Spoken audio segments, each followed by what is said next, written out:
We begin with national headlines this morning. First, more than 10 million people in 3 states are now under storm warnings or watches as Hurricane Florence moves towards the Carolina coast. The storm is expected to make landfall Friday. It could stall, bringing feet of rain and storm surge to the Carolinas and Virginia. As many as 1 million people in North Carolina have been ordered to evacuate. 6 people are dead in California after a man opened fire at a home and a business, then turned the gun on himself. The shooting rampage started shortly before 5:30 p.m. Wednesday at a trucking business in Bakersfield. Police say the suspect killed 3 people there, including his own wife. He then traveled to a nearby home where he confronted and killed 2 more people. The search ended after the suspect hijacked a vehicle with a woman and child who were able to escape. A deputy closed in on him and the man turned the gun on himself.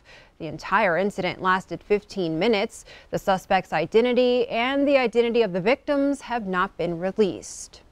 And Pope Francis is summoning the presidents of every bishops' conference around the world to the Vatican for an abuse prevention summit in February. The first of its kind summit will discuss how to prevent clergy sex abuse and protect children. A 74-year-old Billings area man died after his experimental aircraft crashed into a hangar at the Billings-Logan International Airport. It happened just before 1 o'clock Wednesday afternoon at the far west end of the airport. The private experimental recreational vehicle known as a gyrocopter crashed into a private hangar. The aircraft are very similar to helicopters, but tend to be smaller and fly lower and slower. The airport director of aviation and transit tells us the pilot had not been in contact with the tower and there were no witnesses. There was a tenant out there who had actually heard the commotion, and after a bit he went and checked it out, and that's when we were notified that something had happened. The FAA and NTSB investigators are expected to arrive in Billings today.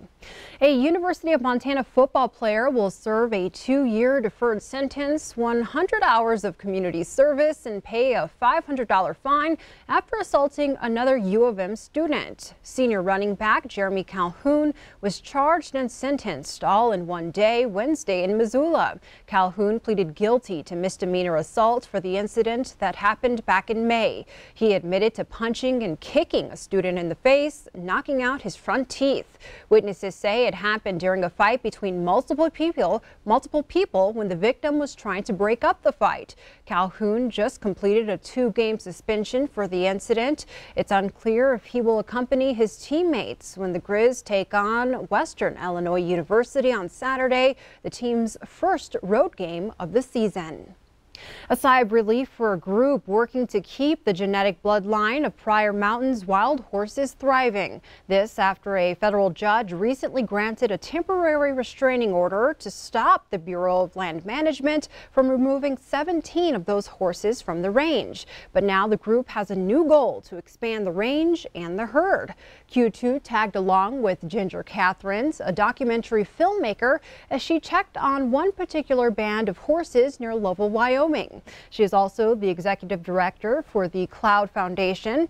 The Pryor wild horse herd consists of about 150 horses. Catherine says the removal would have meant the Spanish colonial bloodline would be lost. The Pryor herd is world famous and Catherine says brings an economic bonus to the area. She says her work now is to find a way to grow it.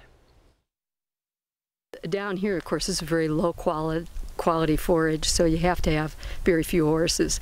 But down at the north end of the range, there's a beautiful land that used to be used by the horses. We think maybe we could work on getting that back for the horses so that people who drive on this wonderful paved highway will pretty much be insured not to have to look and look and look, but we'll be able to see wild horses. Court documents state the BLM gathered horses to prevent overgrazing and damage to the land. Catherine says in the judge's ruling earlier this month, the BLM must work with the Cloud Foundation on a new management plan.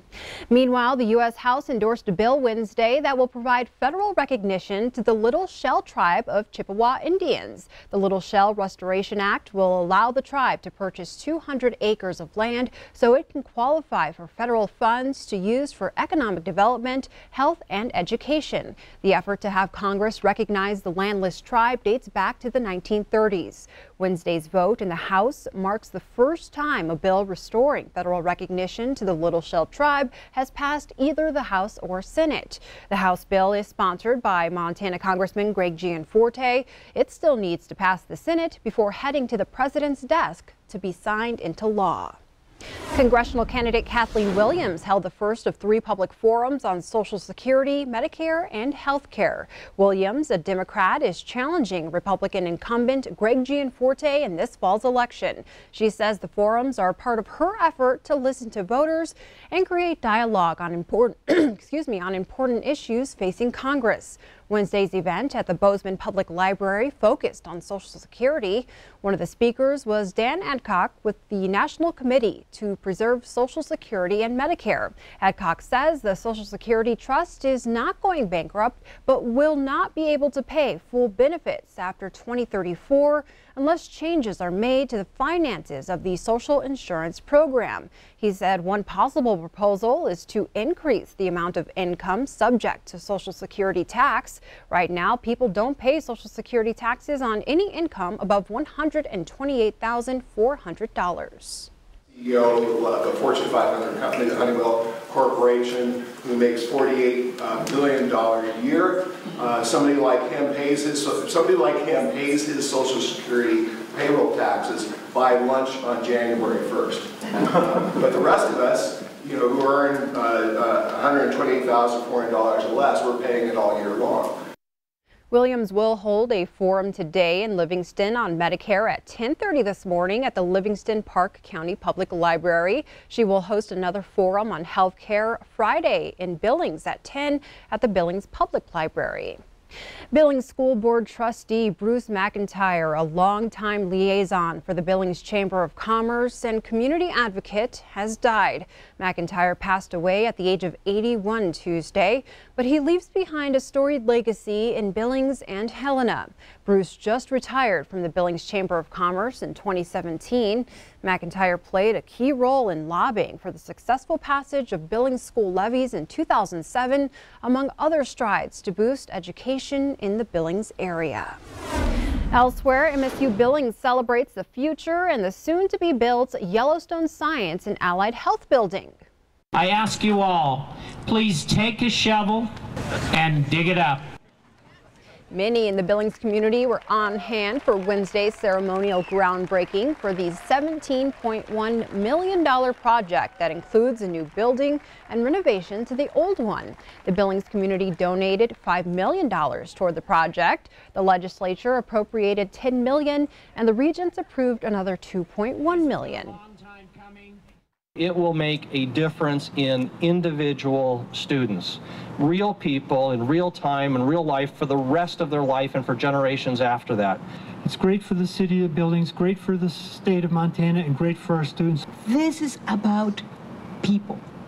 And that is a message and that is a lesson that this campus in over 90 years has understood very, very well. This day represents the grit, the tenacity, the passion, the commitment of this community. This community has high expectations for where this university will be headed. For MSU Billings, this is a great day because it ends one chapter and begins a new.